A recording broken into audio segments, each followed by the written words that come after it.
அமெரிக்காவில் புலம்பெயர் தொழிலாளர்களுக்கான பணி உரிமம் இனி தானாக நீட்டிக்கப்படாது.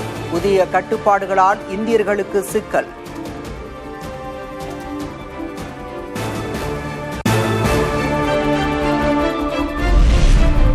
சீனாவுக்கான இறக்குமதி வரியை 10% குறைத்தார் அமெரிக்க அதிபர் டிரம்ப். முக்கிய விவகாரங்களில் உடன்பாடு ஏற்பட்டதாக ஷி ஜின்பிங்கை சந்தித்த பிறகு பேட்டி.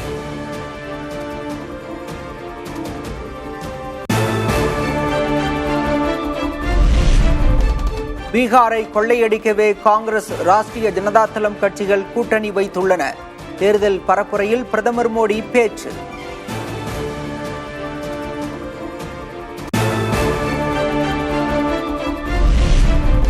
அமெரிக்க அதிபர் டிரம்புடன் மோதக்கூடிய தைரியம் பிரதமர் மோடிக்கு இல்லை. இந்தியா பாகிஸ்தானை போரை நிறுத்தினேன் என கூறி வருவதை சுட்டிக்காட்டி பீகார் தேர்தல் பரப்புரையில் ராகுல் காந்தி பேச்சு.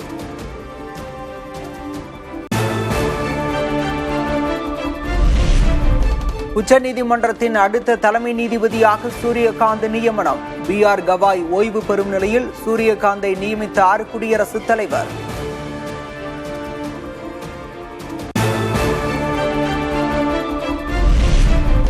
தேவர் ஜெயந்தியை முன்னிட்டு பசும்பொன்னில் குடியரசு துணைத் தலைவர் CP ராதாகிருஷ்ணன் மரியாதை. அனைத்து தலைவர்களின் விழாக்களையும் அனைத்து சமூகத்தினரும் கொண்டாட வேண்டும் என வலியுறுத்தல். எல்லா சமூகத்தினரையும் வேண்டுவது வருகின்ற காலத்திலாவது எல்லா தேசிய தலைவர்களுடைய விழாவையும் எல்லா சமுதாயத்தினரும் கொண்டாடுகின்ற விழாவாக மாற்ற வேண்டும்.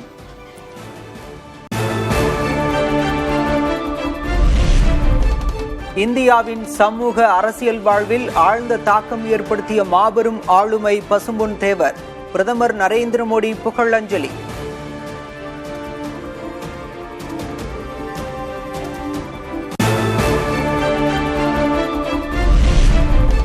முத்துராமலிங்க தேவரின் லட்சியங்கள் சமத்துவம் மற்றும் நல்லிணக்கத்தை நோக்கி நமது பயணத்தில் வழிகாட்டு மொழியாக உள்ளன. மக்களவை எதிர்க்கட்சித் தலைவர் ராகுல் காந்தி புகழஞ்சலி.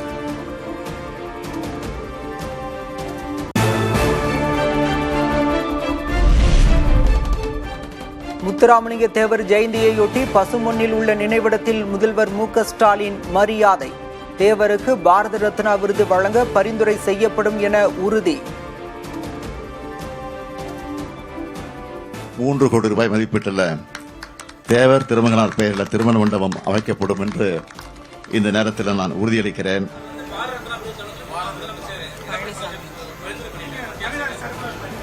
அதை நாங்கள் வழிமுறை காத்துக்கிட்டு இருக்கோம்.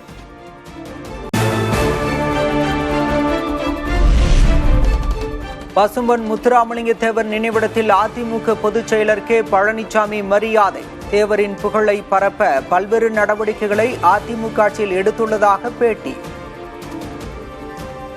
நம்முடைய மரியாதைக்குரிய தேவரையா அவர்கள் அவளுக்கு மேலும் புகழ் சேர்க்கின்ற விதமாக அனைத்து இந்திய அண்ணா திராவிட முன்னேற்ற கழகம் சார்பாக அவர்களுக்கு பாரத ரத்னா வழங்க வேண்டும் என்று மத்திய உள்துறை அமைச்சரிடத்திலே நாங்கள் கடிதம் கொடுத்திருக்கின்றோம்.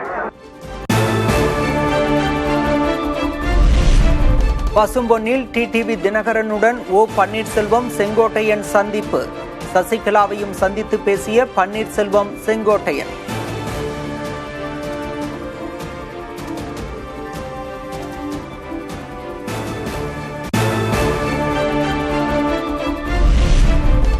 துரோகத்தை வீழ்த்த பன்னீர்செல்வமும் செங்கோட்டையனும் தங்களுடன் கரம் கோர்த்துள்ளதாக தினகரன் கருத்து. எடப்பாடி பழனிசாமியே தங்கள் எதிரி என்றும் கூட்டாக பேட்டி. துரோகத்தை வீழ்த்துவதற்கு மீண்டும் தமிழ்நாட்டில் புரட்சி தலைவர் அவர்களின் பொற்கால ஆட்சியை, அம்மா அவர்களின் சிறப்பான ஆட்சியை கொண்டு வருவதற்கு அண்ணன் செங்கோட்டையன் அவர்களும் அண்ணன் OPS அவர்களும் எங்களோடு கரம் கோர்த்து தேர்தலில் நாங்கள் எங்கள் பணியை ஆற்ற இருக்கிறோம். அதிமுகவிலிருந்து செங்கோட்டையனை நீக்குவதில் தயக்கமில்லை. துரோகம் இழைத்தது யாராக இருந்தாலும் நடவடிக்கை எடுக்கப்படும் என எடப்பாடி K பழனிசாமி எச்சரிக்கை. ஓபிஎஸ் கட்சியிலிருந்து நீக்குனீங்க, செங்கோட்டை நீக்கிறதுக்கு என்ன தயக்கம்? அதெல்லாம் இன்னைக்கு தயக்கம்லாம் இல்லையே, இனிமேல் தானே இருக்கும். ஏற்கனவே நாங்க பதவியில அதாவது பாருங்க, அண்ணா திமுகவை பொறுத்த வரைக்கும் யார் துரோகம் செஞ்சாலும் சரி, தலைமைக்கு உடைய கருத்தை அவர்கள் முழுமையாக கடைபிடிக்காவிட்டால் யாராக இருந்தாலும் உரிய நடவடிக்கை எடுக்கப்படும். அதிமுகவிலிருந்து என்னை நீக்கினால் மகிழ்ச்சிதான். பழனிசாமியின் எச்சரிக்கைக்கு செங்கோட்டையன் பதில்.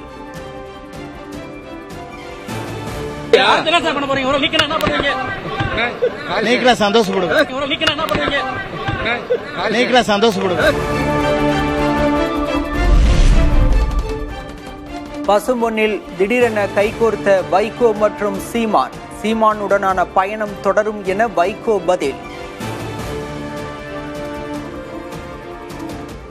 என் அருமை சகோதரர் செந்தமிழன் சீமான் அவர்கள் நானும் ஒரே வேளையிலே இங்கே வந்தது எனக்கு எல்லையற்ற மகிழ்ச்சியை தருகிறது. தொடரும்.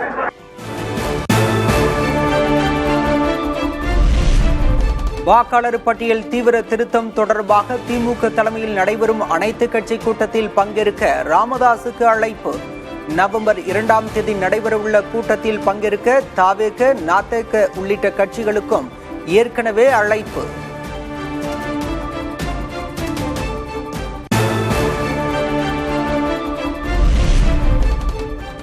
மேட்டூர் அணையிலிருந்து காவிரி ஆற்றில் நீர் திறப்பு 12,000 கனஅடியாக அதிகரிப்பு. நீர்வரத்து உயர்வால் உபரி நீர் முழுமையாக வெளியேற்றம்.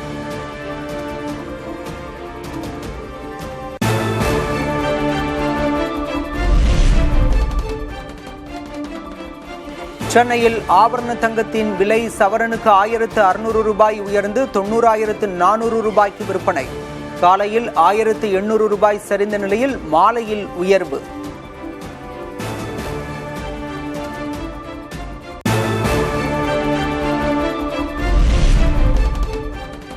மும்பையில் 17 குழந்தைகளை பிணைய கைதிகளாக வைத்த நபரை என்கவுண்டர் செய்தது காவல்துறை.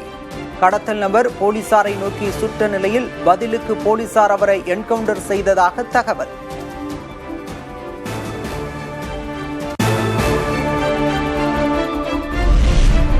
மகளிர் உலகக்கோப்பை அரையிறுதிப் போட்டி.